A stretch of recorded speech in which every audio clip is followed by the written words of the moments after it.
નમસ્કાર, ગુજરાત ફર્સ્ટની વિશેષ રજૂઆત સાથે હું અમિતા આપની સાથે. આજે અમારી વિશેષ રજૂઆતમાં આપની સમક્ષ લઈને આવી રહ્યા છે એ મહાનુભાવ કે જેણે આખા ગુજરાતમાં નહીં આખા દેશમાં એ સંદેશ પ્રેર્યો છે કે માનવતાની સેવા જ એ જ પ્રભુની સેવા છે અને કદાચ પ્રભુનો સાથ પણ છે એમની સાથે, પ્રભુ રામનો સાથ. એટલા માટે જ તેમનું જે સંત છે આપણી સાથે, એ સંતનું જે સેવાનું વહાણ છે એટલું આગળ વધી ગયું છે. અત્યારે અમારી સાથે છે ભક્તિ બાપુ. ભક્તિ બાપુ, હાર્દિક સ્વાગત છે આપનું. જ્યારે મેં આપનું નામ સાંભળ્યું અને માનવ મંદિર વિશે સાંભળ્યું ત્યારે સૌથી પહેલા મેં જ્યારે આપના વિશે સર્ચ કર્યું હતું તો રામ કથાકાર તરીકે આપની ઓળખ આવી હતી.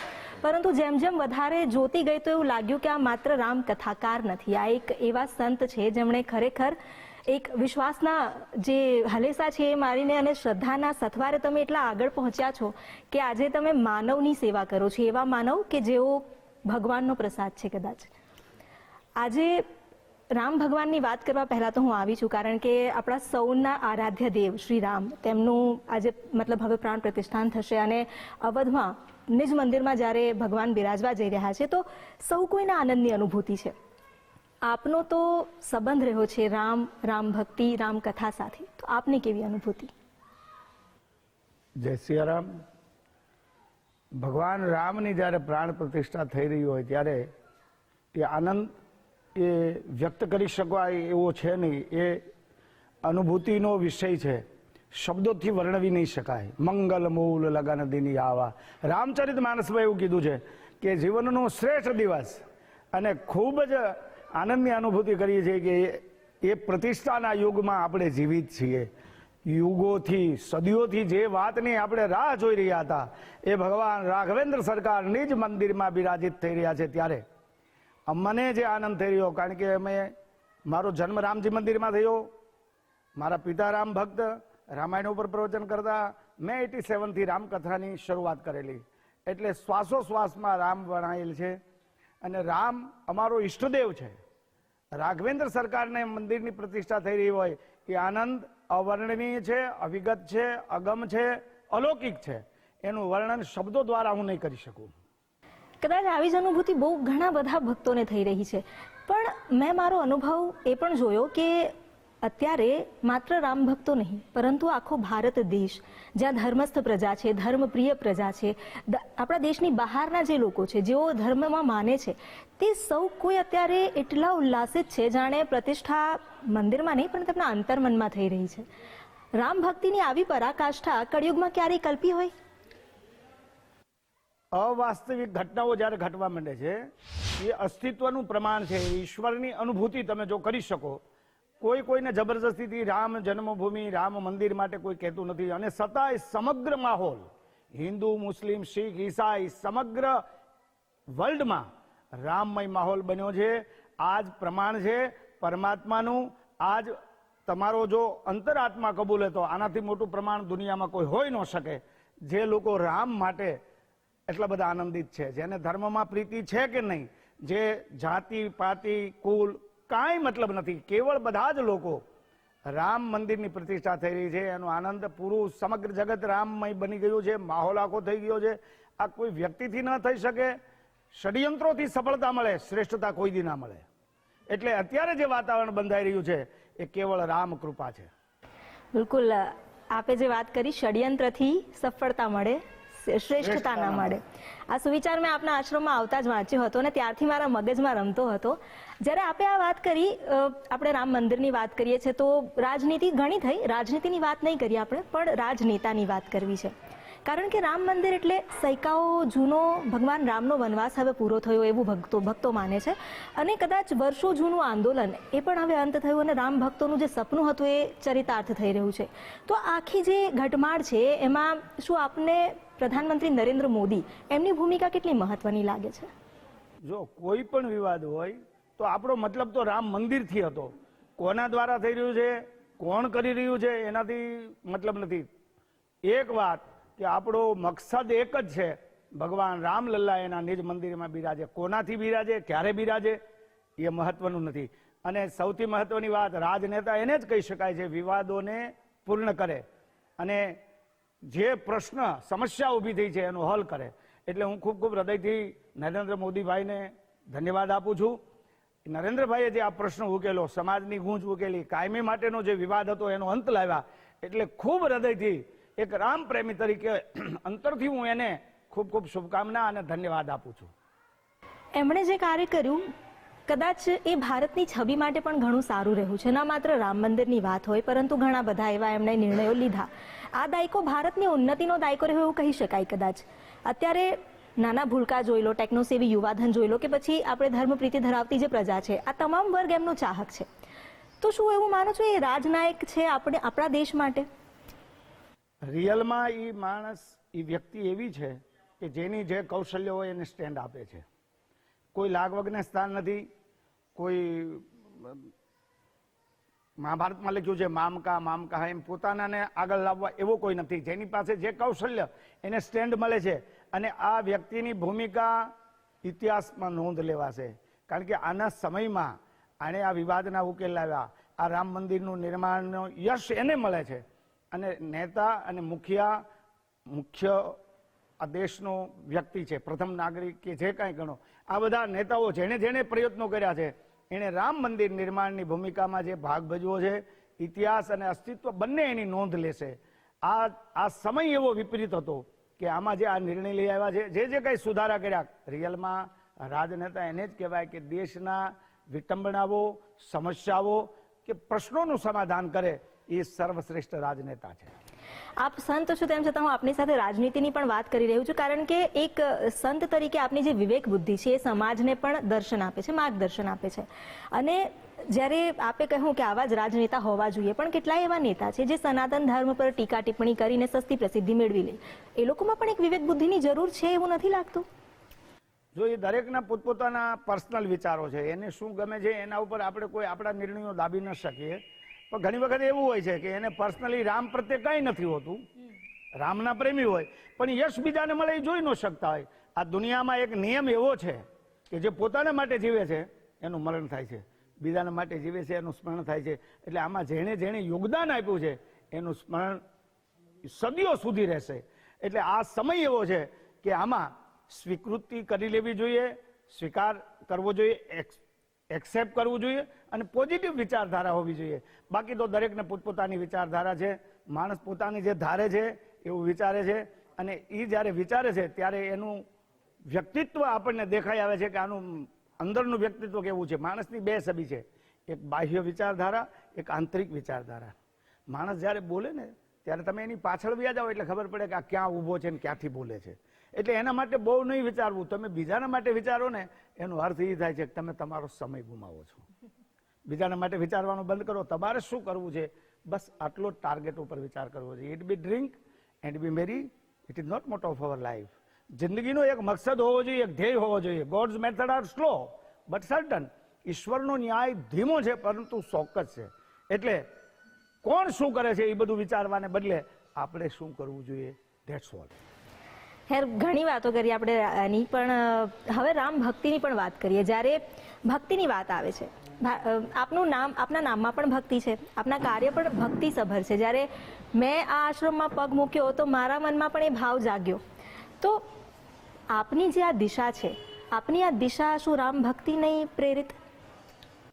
રામકથા વાંચતા એવો અનુભવ થયો કે ભગવાને એકદમ નિમ્ન સ્તરના લોકો, જેને આ સમાજે ઉપેક્ષિત ગણ્યા, તિરસ્કૃત કર્યા, ધિક્કાર્યા, એવા બધાને પરમાત્માએ ગળે લગાયા. રામચરિત માનસનું ભરોસાનું મૂર્તિમંત સ્વરૂપ તમારે જોવું હોય તો માં શબરી મૈયા છે, કેવટ, નિષાદ, આ બધાને ઈશ્વરે સ્વીકાર્યા છે. તો આપણે જે ઈશ્વરની વાતો કરીએ છીએ, જે ઈશ્વરના ગુણગાન કહીએ છીએ, જેની કથા કરીએ છીએ, જો એ ઈશ્વરે કોઈ ભેદભાવ ન રાખ્યો હોય તો આપણે શું કામ રાખવો જોઈએ? અને હારાને તો આખી દુનિયા સેવા કરે છે, પણ જેને આ સમાજ એક્સેપ્ટ નથી કરતો, સ્વીકારતો નથી, એવાની ભેગા રહીએ ને ત્યારે મારી પોતાની પર્સનલ માન્યતા છે કે ભગવાન અંદરથી રાજી થશે, આપણા ઉપર કૃપા કરશે. ચમત્કારોમાં હું માનતો નથી, પણ એક વાત ચોક્કસ કહીશ કે રામનું અસ્તિત્વ અત્યારે છે એનું તમારે પ્રત્યક્ષ પ્રમાણ જોવું હોય તો અમારું આ માનવ મંદિર જોઈ લો. 12 વર્ષથી અમે ચાલુ કર્યું છે. સમાજમાંથી તરસોડાયેલા, ધિક્કારાયેલા, ઘણી બધી બાબતોનો ભોગ બનેલા એવા બહેનો, મનોદિવ્યાંગ, એને પોલીસ દ્વારા અહીંયા મૂકવામાં આવે છે. અને અમે આજ સુધીમાં ક્યારે ફી નથી લીધી, ફાળો નથી કર્યો, પણ આટલા વર્ષમાં અમારે કાંઈ ઘટતું નથી. મહિને 4-4.5 લાખ રૂપિયાનો ખર્ચો છતાં પરમાત્મા આગે છે. આનાથી મોટું તમારે પ્રમાણ કયું જોઈએ રામ છે કે નહીં એનું? એટલે જે કંઈ થઈ રહ્યું છે, જે કંઈ થાય છે, અને મારા જીવનમાં 37 વર્ષ સુધી કથાઓ કર્યા પછી મેં અનુભવ કરેલા. મારી એક કથા વખતે આગળ VIP સીટ ઉપર એક મનોરોગી આવીને બેસી ગયો, તો સ્વયંસેવકો આયોજકો એને બહાર કાઢતા હતા. મને આ બાબત ન ગમી એટલે મેં એનો વિરોધ કર્યો કે ભાઈ તમે એને શું કામ કાઢો છો? તો આયોજકો, સ્વયંસેવકો, જે વ્યવસ્થાપકો હતો એને મને કીધું કે ભાઈ આ ગાંડો છે, પાગલ. મેં કીધું પણ માણસ છે ને, તમે એને શું કામ કાઢો? બોલે નહીં, આ તો VIP ગેસ્ટ માટેની બેઠક વ્યવસ્થા. એટલે મેં કીધું VIP એટલે કોણ એમ? જે લોકો પૈસાદાર છે, જે લોકો બૂટ સાથે અંદર આવતા રહે જૂતા પહેરીને, જે લોકો મોબાઈલમાં જોયા કરે અથવા તો ઊંઘી જાય, એને તમે VIP કહો છો? એના કરતાં તો આ શ્રદ્ધાળુ છે, આસ્તિક છે, વિશ્વાસુ છે, આંખ બંધ કરીને બેઠો. પણ હવે એમાં મારી વાત એ ન સમજી શક્યા. જે કાંઈ થયું એને ઊભો કરીને બહાર કાઢ્યો. આ વસ્તુ મને ન ગમી. ત્યારથી એક અંદરથી નક્કી કર્યું હતું, સમાજ જેને ધિક્કારે છે એની હારે રહેવું જોઈએ એવું મારા રામજીની ઈચ્છા છે. એ મને અંદરથી આદેશ કરી રહ્યો હોય એવું લાગ્યું. ત્યારથી નક્કી કર્યું અને એમાંથી આ માનવ મંદિર નિર્માણનું વિચાર બીજ રૂપાયું. આપણે આટલી રામકથા કરી, જ્યારે પણ કોઈ સત્સંગમાં જાય અને કથાનું શ્રવણ કરે તો દરેકના મતે રામનું રામત્વ અલગ હોય, અલગ અલગ વ્યાખ્યાયિત થાય. આપના મતે રામનું રામત્વ શું છે? ઝાંકી રહી ભાવના જયસી પ્રભુ મૂરત દેખી તિનતેસી. પરમાત્મા રામ એ એવું તત્વ છે, તમે જેવું વિચારો એવું દર્શન તમને થાય. ભગવાન જ્યારે ધનુષ ભંગ કરવા માટે જનકપુરના સભા મંડપમાં ગયા ત્યારે ગોસ્વામી તુલસીદાસજીએ લખ્યું જેની જેવી ભાવના હતી. ભગવાન કૃષ્ણ જ્યારે કંસના યજ્ઞ મંડપમાં દાખલ થાય ત્યારે લખ્યું છે કે જેની જેવી ભાવના હતી. કોઈને પરમાત્મા દેખાણા, કોઈને કાળ દેખાણો, કોઈને મનુષ્ય દેખાણા. એટલે આ પર્સનલ વિચારધારાની ઉપર ડિપેન્ડ કરે છે. તમારા વિચારો કેવા છે એના ઉપર તમને આ દુનિયા દેખાય. જેવી દ્રષ્ટિ એવી આ સૃષ્ટિ. આ દુનિયાને સુધારવાની જરૂર નથી, આપણી દ્રષ્ટિ સુધારવાની જરૂર છે. દ્રષ્ટિ સુધરી જશે, આંખમાં આમી તો દુનિયા ગમી. એટલે પોતાના વિચારોને પોતાને આત્મમંથન કરવાની જરૂર છે. રામ દરેક માટે અલગ છે અને એને જ અસ્તિત્વ કહેવાય છે. બધા માટે અલગ અલગ. તમારા જેવા વિચારો, તમારો અરીસો કેવો છે એના ઉપર તમારું પ્રતિબિંબ નિર્ભર છે. એમ તમારી જે વિચારધારા છે એવો તમારો અસ્તિત્વ છે. જેવો માણસ એવો ભગવાન. અને અસ્તિત્વ એને જ કહેવાય છે પોઝિટિવ થિંકિંગ આપે, પોઝિટિવ વિચારો આપે, માણસાઈના વિચારો આપે. માનવતા, ધર્મ છે એ બધાથી મોટો રામચરિત માનસના ઉત્તરકાંડમાં કાગભૂષણજીને ગરુડ પ્રશ્નો કરે છે. તમે કલ્પના કરો આ કેવું કોમ્બિનેશન છે ગોસ્વામી તુલસીદાસજીનું. ગરુડ એટલે પક્ષીઓનો રાજા, કાગભૂષણજી એટલે કાગડો. મોટી વ્યક્તિ હાય એક નાની એવી વ્યક્તિને પ્રશ્નો કરે છે. આ મને તમને સમજાવે છે જ્ઞાન ગમે ત્યાંથી લેવાય, એમાં નાના મોટાનું પણ આપણું પર્સનલ ઈગો આપણને કાંઈ મેળવવા નથી દેતો. આપણને મોટા આપણે અંદરથી મોટા થઈ ગયા છીએ.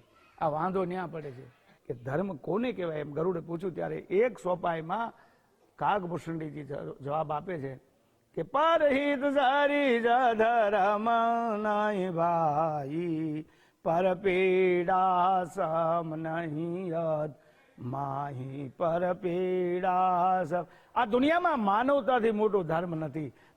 પરહિત સારી ધારામાં નહીં ભાઈ. ગોસ્વામીજીના શબ્દો, મારું નથી કયા.